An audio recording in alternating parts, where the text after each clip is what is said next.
Good morning students. आज का जो हमारा टॉपिक है वो है कॉन्स्टेंट्स।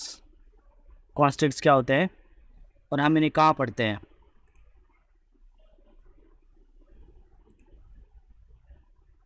अगर एक प्रोग्राम में कोई वैल्यू पूरे प्रोग्राम तक फिक्स ही रहने वाली है, बदलने नहीं वाली है, उस वैल्यूज़ को हम कांस्टेंट डिक्लेयर करते हैं।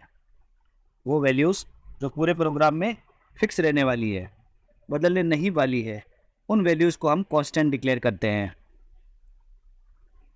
फॉर एग्जांपल, ये प्रोग्राम बनाया छोटा सा, जो क्या करता है, खाली 1 को प्रिंट करता है।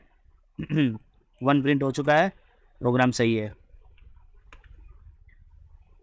अब हम जो जो कांस्टेंट पढ़ने वाले हैं उनका एक छोटा सा प्रैक्टिकल भी करने वाले हैं साथ में। तो इनमें से बहुत सारे कांस्टेंट हम बहुत पहले से जानते हैं और उन्हें करने की भी कोई ज़्यादा खास ज़रूरत नहीं है। जैसे इंटीजर कांस्टेंट। इंटीजर कांस्टेंट क्या होते हैं? वैल्यूज़ होती है जो इंटीजर्स की। क्या समझने लायक है वो मैं बता देता हूँ। जैसे 120 को अगर प्रिंट किया जाए तो ये 120 प्रिंट होता है। आप बोल सकते हो सर, अगर 120 को प्रिंट ही करना है तो यहाँ पर ही 120 क्यों ना लिख दें हम। 120 तो ये भी प्रिंट कर देगा। जी बिल्कुल कर देगा, पर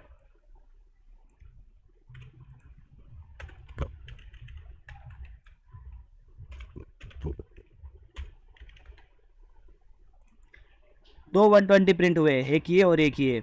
दिखने में फ़र्क नहीं महसूस हो रहा है, पर जो पहले वाला 120 प्रिंट हुआ है वो एज अ स्ट्रिंग प्रिंट हुआ है। इसकी कोई कैलकुलेशन, कोई वैल्यू नहीं है, ये एज अ स्ट्रिंग है। इसकी जगह 120 की जगह अगर SDFG लिखा होता तो भी ये एक ही, तो भी ये सेम ही है। और दूसरा वाला 120 प्रिंट हुआ है वो एज एन इंटीजर प्रिंट हुआ है, जिसकी कुछ वैल्यू है। तो ये सब हम ऑलरेडी बहुत अच्छे से जानते हैं, इनको ज़्यादा समझने और ज़्यादा पढ़ने की ज़्यादा कोई ज़रूरत नहीं है। क्या कुछ इसमें ध्यान रखने योग्य चीज़ें क्या है, ध्यान रखने लायक चीज़ें क्या है? जैसे वैलिड हेक्साडेसिमल नंबर भी प्रिंट किए जा सकते हैं, तो ये एक थोड़ी सी ध्यान रखने लायक चीज़ है। जनरली बहुत बाद में कलर कॉम्बिनेशन में यूज़ आते हैं हेक्साडेसिमल्स। फिर भी एक बार थोड़ा बता देता हूँ। जैसे 0 इंटू हेक्साडेसिमल कोड का लिखने का तरीका होता है 0 इंटू की जगह x लिखते हैं कीबोर्ड में, तो 0 और स्मॉल x और B5। तो B5 को अगर हम हेक्साडेसिमल को कन्वर्ट करने वाले हैं डेसिमल में, तो वैल्यू बनती है 181। तो आप आराम से कन्वर्ट कीजिए, आपको आता है तो वेल एंड गुड है, नहीं आता है तो आप इंटरनेट पे सर्च कर सकते हो कि सर हेक्साडेसिमल को B5 को कैसे कन्वर्ट करते हैं, तो आपको नंबर मिल जाएगा 16 की पावर 1, 16 की पावर 0, 16 की पावर 1। मल्टीप्लाई करते हैं बी की जगह AB, तो 7 से 10 11 12 12 से मल्टीप्लाई करते हैं, फिर दोनों को ऐड करते हैं। इस तरह का कोई प्रोसेस है, तो इस प्रोसेस को आपको पूरा फॉलो करोगे तो आप समझ जाओगे कि हाँ, हेक्साडेसिमल को कन्वर्ट करेंगे तो कितना आएगा, 181 ही आएगा। ऑक्टल नंबर से भी काम किया जा सकता है, जैसे 0 10। तो 10 बेस में 10 होता है और 8 बेस में 8 ही होता है। ये इसको भी आप कन्वर्ट करना आराम से सीखें।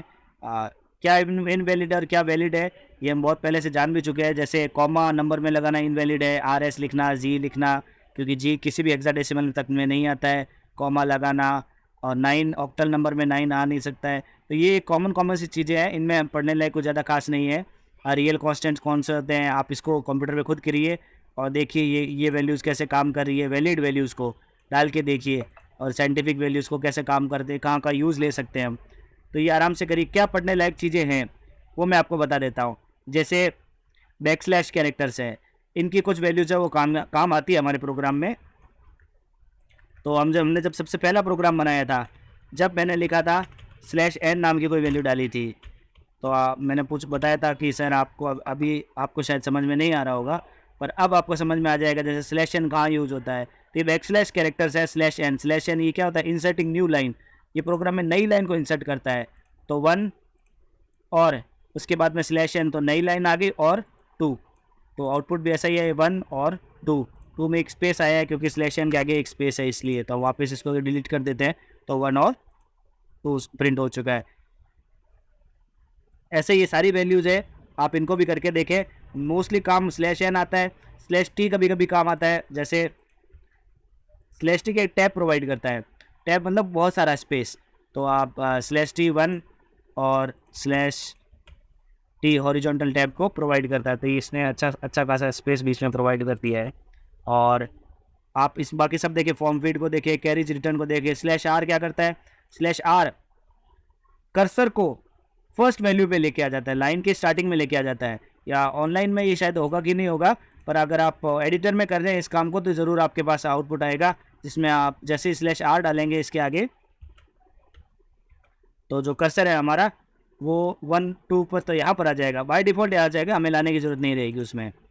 और डबल कोट, हाँ ये थोड़ा सा इम्पोर्टेंट बात है, ये मैं आपको समझा देता हूँ। जैसे अगर किसी स्ट्रिंग में डबल कोट को ही डालना है, जैसे महात्मा गांधी सेड, क्या बोला उन्होंने बोला कि 1 आई इज़ ग्रेट, तो अब तो डबल कोट तो लग चुका है, एक और डबल कोट डाल देते हैं तो क्या आ जाएगी, प्रोग्राम में एरर आ जाएगी।